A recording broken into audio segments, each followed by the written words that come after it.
รายการภาคข่าวภายในแขวง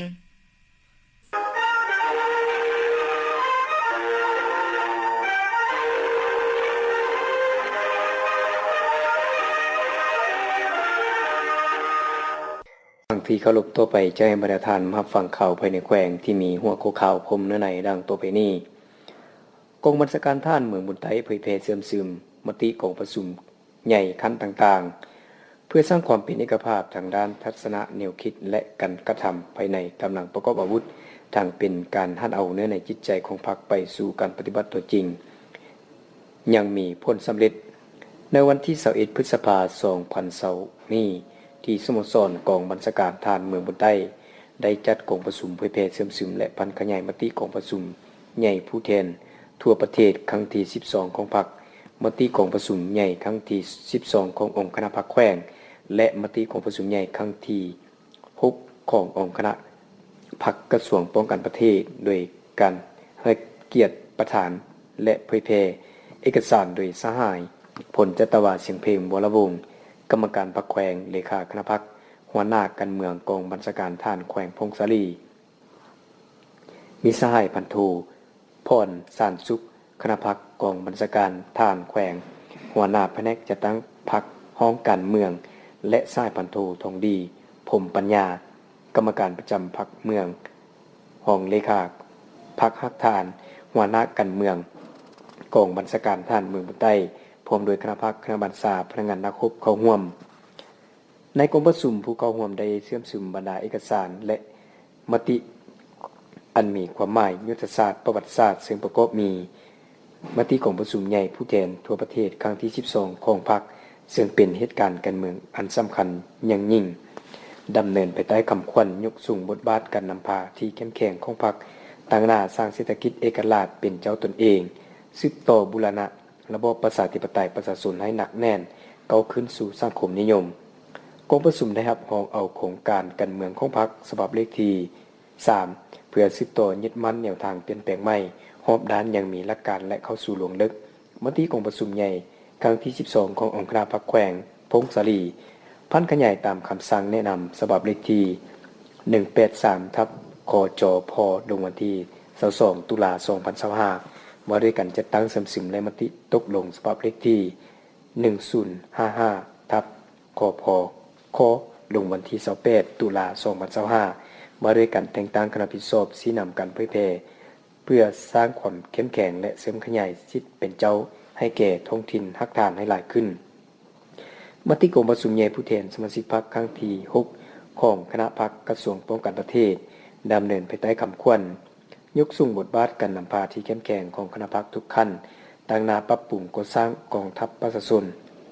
ให้นักแน่นเข้มแข็งเป็นกองทัพปฏิวัติมีแบบแผนแหลมคมและทันสมัยเด็ดเดี่ยวรับประกันให้ประเทศชาติมีความสงบอย่างนักแน่นได้ฟัง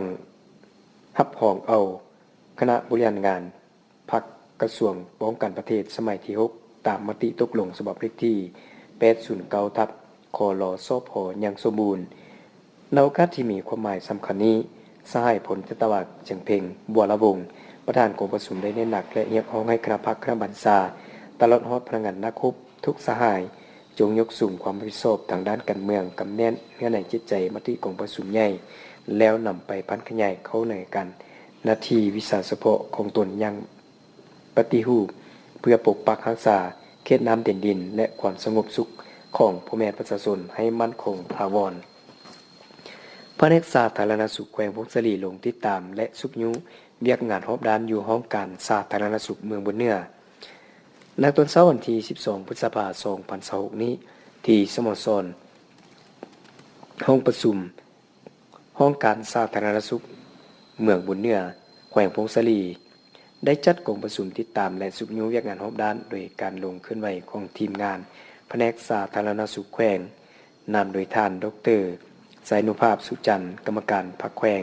หัวหน้าแผนกสาธารณสุขแขวงพร้อมด้วยทีมงานวิชาการขั้นแขวงมีท่าน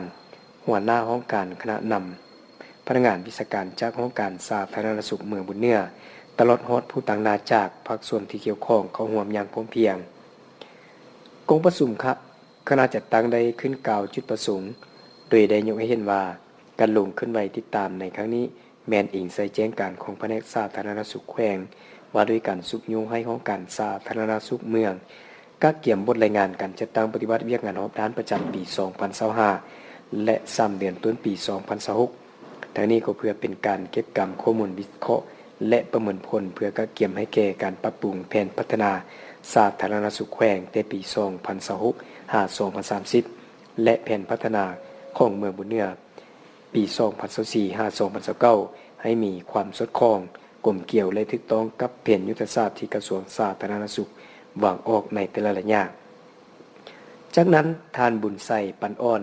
กรรมการพรรคเมืองหัวหน้าห้องการสาธารณสุขเมืองบุญเหนือได้รายงานการจัดตั้งปฏิบัติเวียกงานรอบด้านประจำปี 2025 และ3เดือนต้นปี 2026 ซึ่งได้ยกให้เห็นด้านดีผลงานที่ยัดมาได้ข้อของข้างและบทเรียนที่ทดตนได้ในการเคลื่อนไหวเวียกงานปกปักรักษาและส่งเสริมสุขภาพของประชาชนภายในเมืองบุญเหนือในกองประชุมที่มีความหมายสำคัญนี้ผู้เข้าร่วมจากแต่ละภาคส่วนได้สุ่มสติปัญญาประกอบคำคิดคำเห็นอย่างกงไปกงมาด้วยบรรยากาศฟุดฟื้นเพื่อร่วมกันโซกวิธีทางแก้ไขข้อคงข้างและโซกหาจุดอ่อนพิเศษที่จะต้องได้สืบต่อปรับปรุงแก้ไขในทางแผนพัฒนาสาธารณสุข5 ปีต่อหน้าทางขั้นแขวงและขั้นเมืองให้มีความนักแน่นวิทยาศาสตร์และสามารถจัดตั้งปฏิบัติให้เกิดผลเป็นจริงตอนท้ายไทยใส่นุภาพสุจันทร์หัวหน้าแผนกสาธารณสุขแขวงได้มีคำเห็นโอลมและแสดงความยินยอสุมเสยต่อพญายามของคณะนำและพนักงานทั่วห้องการสาธารณสุขเมืองบุญเหนือพร้อมทั้งเน้นหนักให้สืบต่อเพิ่มทวีความไปสอบหั่นเอาเนื้อในจิตใจแผนยุทธศาสตร์ของกระทรวงเป็นแผนงานโครงการอันละเอียดของท้องถิ่นตนเพื่อยกสูงคุณภาพการบริการด้านสาธารณสุขให้ดีขึ้นเรื่อยๆกองบัญชาการปกสแขวงพงศรีสร้างกระบวนการออกให้งานร่วมเพื่อคำนำรับต้อนวันเด็กน้อยสากลครบรอบ102 ปีและวันปลูกต้นไม้แห่งชาติครบรอบ46 ปีในตอนเช้าวันที่22 พฤษภาคม 2026 นี้กองบัญชาการปกสแขวงพงศรีได้สร้างกระบวนการออกให้งานร่วมเพื่อคำนำรับต้อนวันบุญสำคัญต่างๆของพรรคของชาติโดยภายใต้การชี้นำนำพาของคณะพรรคคณะห้องใน7ห้อง1กองตลอดฮอดนายและผลตำรวจอมข้างกองบัญชาการปกสแขวงพงศรีของร่วม250แห่งงานการออกให้งานในครั้งนี้ได้เสียหญ้าบริเวณอมข้างกองบัญชาการโดยเฉพาะแม่นบริเวณส่งฝากทางขึ้นสำนักงานกองบัญชาการปกสแขวงอนามัยห้องระบายน้ำและขุดดินเฮ็ดน่านดอกไม้และในบริเวณที่จะปลูกต้นไม้จุดประสงค์ก็เพื่อเฮ็ดให้บริเวณอมข้างกองบัญชาการปกสแขวงบ่หลวงบ่เฉพาะก็คือบริเวณทางขึ้นสำนักงานกองบัญชาการปกสแขวงพงศรีให้มีความสะอาดจบงามเป็นระเบียบเรียบร้อยและเพื่อเป็นการสร้างกระบวนการในด้านต่างๆเพื่อกำนับรับต้อนวันเด็กน้อยสากลครบรอบ102 ปีคือวันที่1มิถุนายน1924วันที่1มิถุนายน2026และวันปลูกต้นไม้แห่งชาติครบรอบ46 ปีคือวันที่1มิถุนายน1980วันที่1มิถุนายน2026ที่จะมาถึงในมุมนี้ให้เต็มไปด้วยบรรยากาศฟื้นฟื้นและมนต์ซื่นมีความจบงามลงติดตามสุกยูพร้อมทั้งมอบรับโครงการก่อสร้างน้ำลิ้นสะอาดอยู่บ้านห้วยโป่งเมืองบุญเหนือวันที่21 พฤษภาคม 2026 นี้ทีมงานจากขั้นส่วนกลางขั้นแขวงและขั้นเมืองได้ลงขึ้นไว้ติดตามสุกยูและมอบรับโครงการก่อสร้างน้ำลิ้นสะอาดอยู่บ้านห้วยโป่งขึ้นกับกลุ่มดอนทรายเมืองบุญเหนือแขวงพงศรีอย่างเป็นทางการ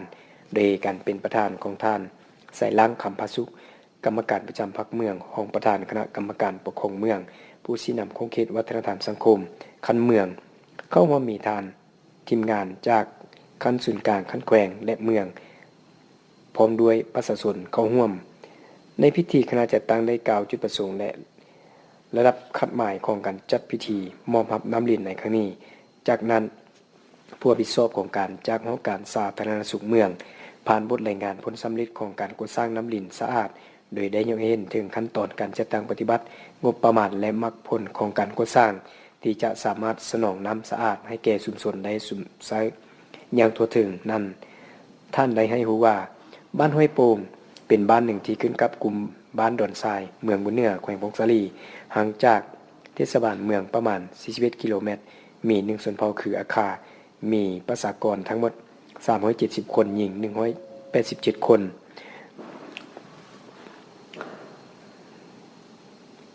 อาชีพต้นต่อแม่นเฮ็ดนาปลูกอ้อยปลูกยางพารา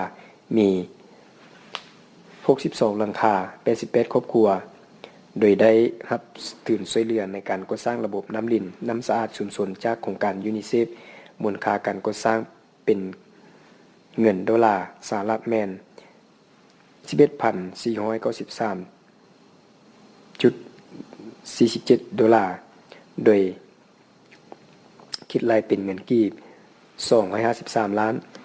362,000กีบโอกาสนี้ผู้เข้าร่วมได้ประกอบคำคิดคำเห็นเพื่อแลกเปลี่ยนบทเรียนโดยเฉพาะแม่นการวางแผนการคุ้มครองปกปักรักษาและน้ำใช้น้ำดินดังกล่าวให้มีความยืนยงและเกิดประโยชน์สูงสุดแก่ท้องถิ่นตอนท้ายท่านสายลังคำประสุขประธานพิธีได้เกียรติมีคำเห็นอบรมและสีทิศยิงทางต่อกับคณะพักคณะพิศอบและประชาชนบ้านห้วยโป่งท่านได้เน้นหนักให้ทุกภาคส่วนจงพร้อมกันเพิ่มทวีความเป็นเจ้าการในการปกปักรักษาระบบน้ำดินนี้ให้ดีมีการแปลงงานและติดตามกวดการอย่างเป็นระบบเพื่อให้บ้านมีน้ำสะอาดสมใช้อย่างยาวนานแน่ใส่ยกระดับคุณภาพชีวิตและสุขภาพอนามัยของประชาชนให้ดีขึ้นเรื่อยๆต่อไปแจ้งบรรทานนอกเขาฟังข่าวพยากรณ์อากาศประจำวันที่25พฤษภาคม2026สภาพรวมความกดดันต่ำของอากาศร้อนมีกำลังปานกลางอย่างปกคลุมอยู่ทั่วทุกภาคของประเทศลาวสมทบกับกระแสลมตาเวนตกเฉียงใต้พัดปกคลุมซึ่งจะเฮ็ดให้อากาศร้อนอยู่ทั่วไปและจะมีฝนตกฟ้าร้องฟ้าเลื่อมในระดับคอยหาปานกลางพร้อมจะมีลมพัดแรงอยู่บางบริเวณในแต่ละภาคพยากรณ์อากาศในเวลา 7 โมงของวันที่25พฤษภาคม2026 5 เวลา 7 โมงของวันที่26พฤษภาคม2026สภาพอากาศของแขวงพงศาลีและบรรดา7เมืองคือเมืองพงศาลีเมืองบุญเหนือเมืองยะอูเมืองบุญใต้เมืองสัมพันธ์เมืองควาและเมืองใหม่จะเฮ็ดให้อากาศร้อนอยู่ทั่วไปและมีเฟือปกคลุมเป็นบางส่วนอุณหภูมิในระหว่าง 16-25 องศารายงานสภาพอุณหภูมิและปริมาณน้ำฝน24ชั่วโมง7เมืองทั่วแขวงพงศาลีอุณหภูมิต่ำสุดของมื้อนี้ 16.5 องศาอุณหภูมิสูงสุดของวันนี้ 26.5 องศาปริมาณน้ำฝน24ชั่วโมงผ่านมาเมืองบุญเหนือ 6.5 มิลลิเมตรเมืองพงศาลีบ่มีฝนเมืองยะอู 15.2 มิลลิเมตรเมืองบุญใต้ 28.4 มิลลิเมตรเมืองสัมพันธ์ 9.2 มิลลิเมตรเมืองขวา 17.0 มิลลิเมตรเมืองใหม่ 6.8 มิลลิเมตรดังนั้นจึงแจ้งเตือนถึงประชาชนบรรดาเผ่าองค์การปกครองและองค์การจัดตั้งทุกภาคส่วนจงมีสติระมัดระวังต่อสภาพฝนตกฟ้าร้องฟ้าเลื่อมฟ้าผ่า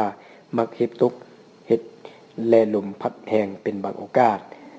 และขอให้ติดตามข่าวพยากรณ์อากาศจากแผนกเกษตรกรรมและสิ่งแวดล้อมแขวงอย่างต่อเนื่องที่ท่านรับฟังผ่านไปนั้นก็แม่นข่าวภายในแขวงและพยากรณ์อากาศประจำวันที่25พฤษภาคม2026ท่านผู้ฟังที่เคารพรายการข่าวพักนี้ได้หมดเพียงเท่านี้ยินใส่อ่าน